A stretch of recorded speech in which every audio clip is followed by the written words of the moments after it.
Hi, my name is Nmaurer, and I will be presenting my lesson plan on the acceleration performance of a vehicle for Central Michigan University's course EDU590. Today's date is August 8th, 2010. I'd like to start out with a little bit of background information about myself, as my students would already have this knowledge. Prior to entering the field of education, I worked as a mechanical engineer. There I worked as a development engineer for a Tier 1 supplier. The company I worked for specialized in global exhaust development and emission control.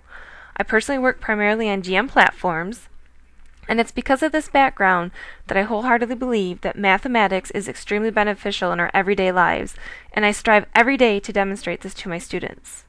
I currently live in Michigan's Thumb in a small town called Ruth. I'm a high school teacher for Cass City Public Schools, and my family consists of my 8-month-old son Eli, my husband Jake, and baby number 2, due to be here in January. I'd like to begin with a quote by Antoine de Saint. It says, "A rock pile ceases to be a rock pile the moment a single man contemplates it, bearing within him the image of a cathedral." This is a philosophy I aim to abide by every day, although some days are easier than others, I will admit. I want to motivate my students and show them that what we are covering in class is of use in society and that it is not just to be learned for the test today or tomorrow. I also want them to see that the knowledge that they have already obtained, that they are capable of doing some upper-level problem solving. The objectives of this lesson plan were to first and foremost expose my students to a real-life engineering scenario. It wasn't until after I had completed 3 years of calculus and I had started taking differential equations that I finally had a professor that made sense of what we were doing. He was an extremely intelligent man, and he always started each new topic with a real-life problem that happened to be what we were doing or what we were covering in class. The example that still sticks in my mind today, some 6 years later, was a problem that he demonstrated to us that dealt with how insulin worked, mathematically of course, in diabetics. I found this professor's style to be very interesting, and it's my goal to do the same thing for my students. I want them to see and understand that there is a purpose behind what they are learning in class and that they are very capable of doing the work at hand. Mathematically, I want my students to demonstrate that there is a practical use for the first and second order derivative functions. They are going to demonstrate the effectiveness of organizing data into tables while keeping their proper units intact, and that they have to show all of their calculations. And then finally, I want them to collaboratively come up with solutions to propose problems and justify their answers with the data and recommendations. As far as the lesson plan motive goes, we were to evaluate one of the 9 instructional strategies that affect student achievement. Per our textbook, using technology with classroom instruction that works.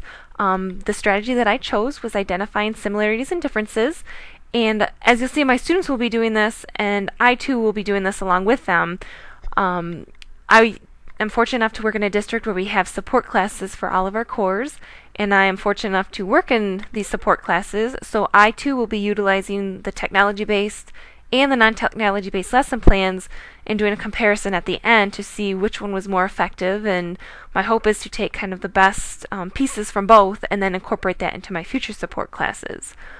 We will be doing this using spreadsheet software, primarily Excel, and the students are going to benefit via non-linguistic representation, and we'll be assisting the students with their practice and review of the concepts that we've covered in class, and with the hope, I guess, that they learn this and that it sticks in the end.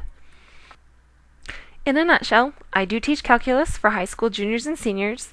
Again, I'm going to be identifying similarities and differences of the speed, acceleration, and distance traveled with respect to time when varying the weight of a vehicle.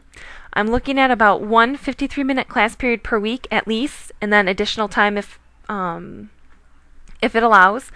And I want my students to apply and utilize the derivative functions to real-life applications through the use of data tables, in other words, spreadsheet software, and their graphs.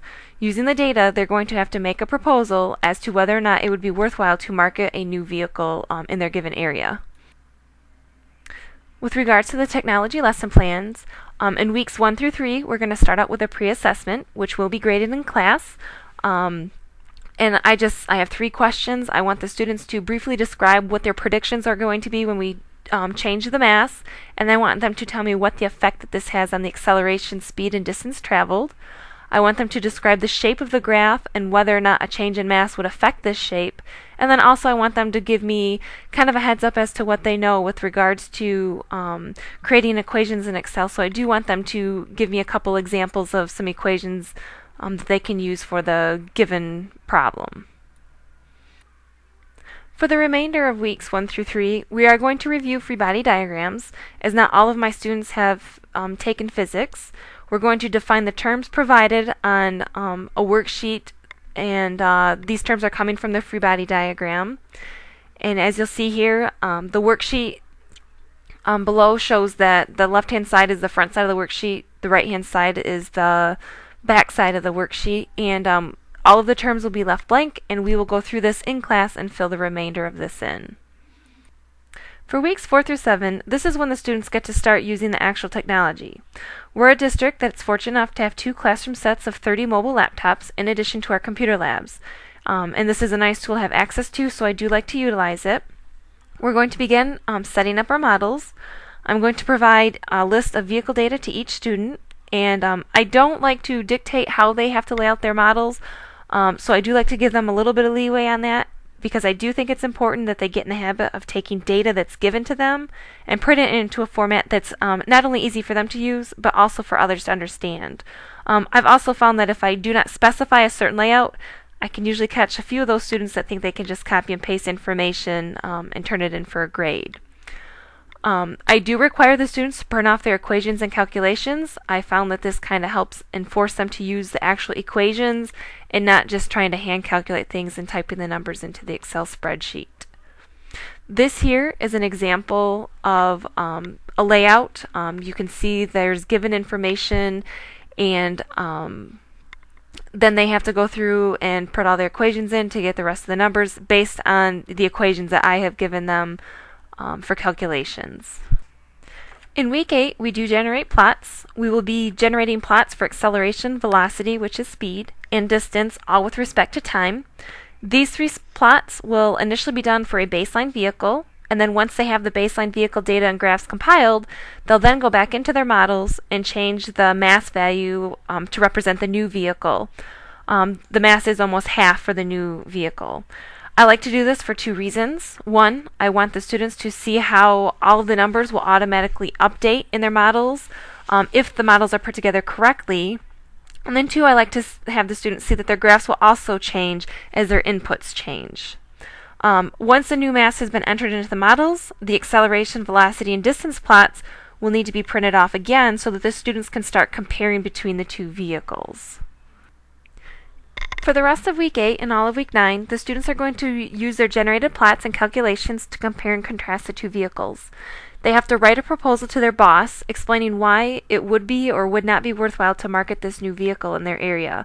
And the main thing that I'm looking for on this is that they have to validate their proposal with the actual numbers and data from their results.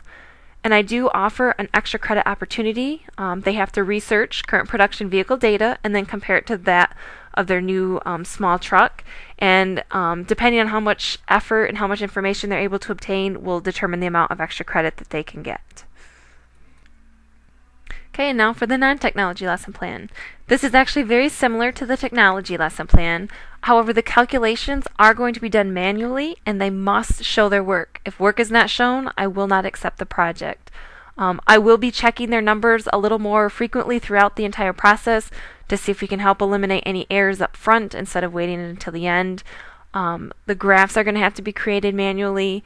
Therefore, they are required to plot out 6 charts by themselves. And then what I thought I would do is on the last day is I would spend about 10 to 15 minutes or so to demonstrate one of the models that were created in Excel by the other class, just to show them how effective the model can be and how much more efficient it can be.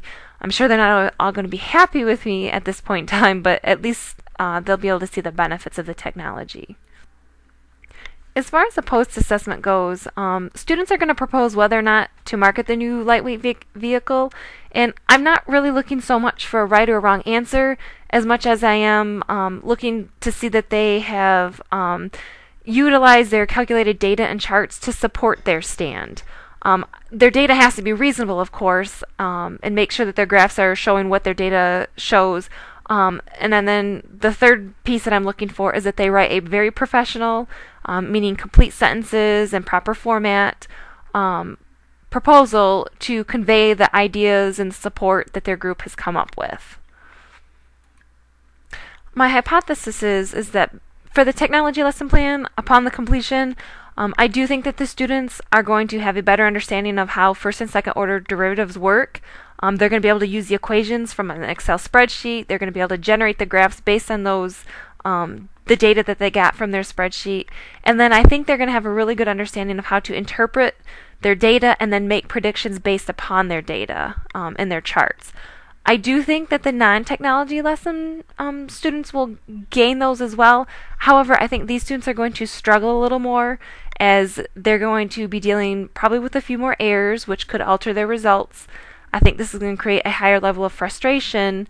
And then I think, I do think that once they view the Excel model, that they will appreciate the technology far more, especially since they had to go through all of the long-handed calculations and graphing by hand.